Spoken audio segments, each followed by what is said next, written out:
That was Francis Bennett, former Trappist monk, and now teaching courses on I guess he focuses Phil on. He had an amazing experience of awakening, and Yeah, what I was impressed with, he was very down to earth, and he was not one of these folks that had all the answers to everything. I especially liked his answer about what do you think happens when people die. He goes, I don't know. I have my theories I on know. it, just like everybody else.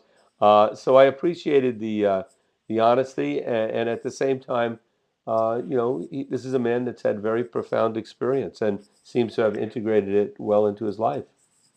Yeah, from my exposure to him, he's got a very sensible and grounded take on non-duality, and and I think it reflects his own experience because he had a lot of difficulty. He said uh, integrating that profound realization that he had, and in struggling with that integration, probably came to realize, there's a lot more ongoing evolution than people sometimes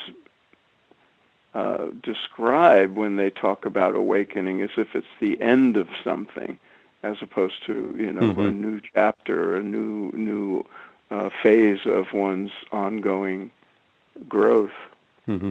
I've always been very impressed with the Trappist monks or former Trappist monks that I've encountered. I mean, years ago in the '70s, I got to go to spend some time at St. Joseph's Abbey in Spencer, Massachusetts, and where Thomas Keating was at the time, and so was Basil Pennington. Thomas Keating and Basil Pennington, the gentleman, along with others that formed Centering Prayer. I was teaching TM at the time, and they were learning, and it was a great experience. But what I expected when I went to the monastery, and I grew up Catholic, was these guys sort of creeping around with very solemn looks on their face. And when I got there, I saw very happy, healthy, bright, fun-loving people that spent a lot of time when you were talking to them, smiling and laughing, even though much of their life was in seclusion and quiet and contemplative prayer and group sort of chanting and whatnot.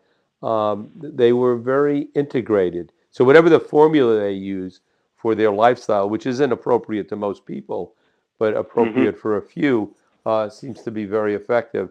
And it seemed from speaking to Francis, his experience as a Trappist monk served him well. He enjoyed it and left when he felt it was his time to go.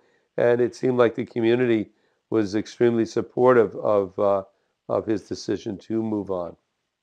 Yeah. Well, if Thomas Merton and is any example of a Trappist monk, then they've produced some pretty incredible people. Right. And I'm sure most of us, we have limited or no exposure to places like a Trappist monastery, and we probably have a tendency to stereotype any Catholic clergy as all the same, just as we do with swamis or roshis or rabbis Hmm. or imams or people in any tradition. There's certainly a great deal of diversity there, and I've had a similar experience as you, meeting people who have come out of the Trappist tradition. So they obviously have their own way of doing things, and in that deep contemplation, come to places of realization that mirror those of other mystics, other contemplatives. Right. Another Trappist monk former Trappist monk that we interviewed, you might yeah, suggest. I want to suggest to the listeners they might listen to is Jim Finley. Yeah. Quite an interesting, quite an accomplished guy, and very insightful. Uh, on this non-duality that he was referring to, and it's which is a very popular concept these days, and something I know Phil you're quite familiar with. Um, I'm wondering if that was ever part of that terminology of non-duality, or similar language was ever used in Christianity or Judaism, or Judeo-Christian tradition, because I certainly was never familiar with it when I was being educated as a Catholic back as a young boy and as a teenager. No, I think most Jews and Catholic Christians, probably most Muslims as well, especially in the West, it's a those that would be not something that we were exposed to, certainly in our generation. Um, but it's always been there. It may not have been called non-duality or non-dualism, but in the mystic traditions, that sort of got shunted aside and buried and limited to places like Trappist monasteries or the esoteric uh, Jews who might have gone deep into Kabbalah. But it's there. It's there. The sense of oneness, that everything is God or everything is pure being or light, that there's some singularity of which we're part. It's certainly there in the mystical revelations that, in the direct experience of people. And it's a pretty wonderful thing that it's coming out of the closet and people are becoming exposed to teachings that were really limited to very, very few privileged or people in monasteries or just lucky enough to run across it. Right. Tell our listeners, Phil, about that conference that's held every year. I believe in around October. In regard to non-duality, I think it's called SAND. Science and non-duality. Yeah, the acronym Well, is what's the SAND. focus there? When science and non-duality, is it research on non-duality or? I've only attended once, but I try to keep in touch with it. It was started several years ago, and it really it's one of the rare efforts at creating an ongoing conference that has really succeeded. They have bigger crowds every year, I think, and the idea was that contemporary science, on the cutting edges of physics and consciousness research, have a lot to inform the non-dual mystical teachings of all the spiritual traditions and vice versa.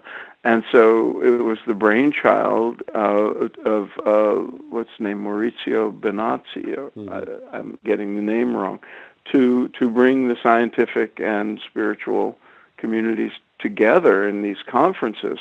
But they don't do research, I don't think, as an organization. They started out just sponsoring these conferences and bringing people together. Now, maybe there are researchers who come, scientists and spiritual teachers both, and I'm sure there's a lot of collaborative effort that has come out of it. But and there may be, when I was there were scientists reporting from the sort of cutting edge of research, and spiritual teachers teaching from their own perspectives and their own the teachings they emphasize and were trained in.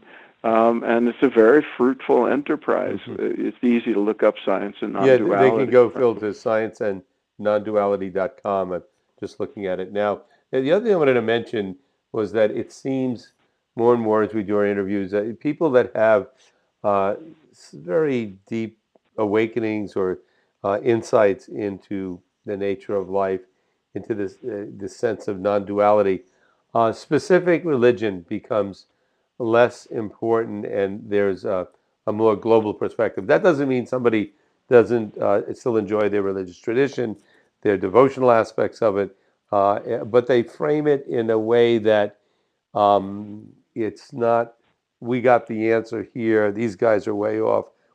It's more, yeah, as Francis Bennett put it, he no longer saw Christ as the one and only, but part of of individuals over time that have been deeply awakened and shared that with others. as my understanding goes. Yeah, I think one of the patterns we're seeing is that people who have these transformative experiences come out feeling a spirit of compassion and generosity, and they want to do something good in the world, make a contribution that may lead them to service work or to teaching.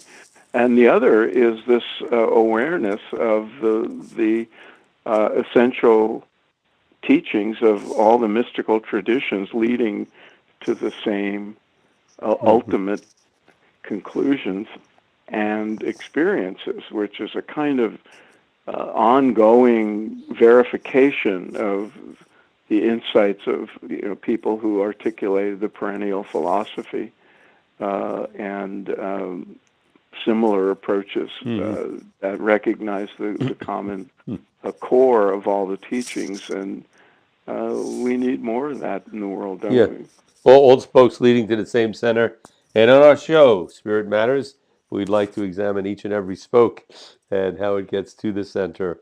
I mean, I think that's what we're really about, contemporary Yeah, spirituality, and there's so many angles on it, and there are certain similarities, certain differences, and we would like to explore them all. And please stay tuned, tell your friends about us, and make any suggestions you'd like to make.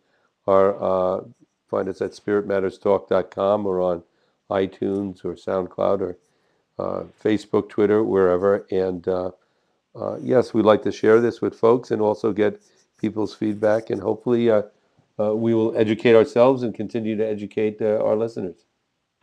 okay, good. Till next time. Next time.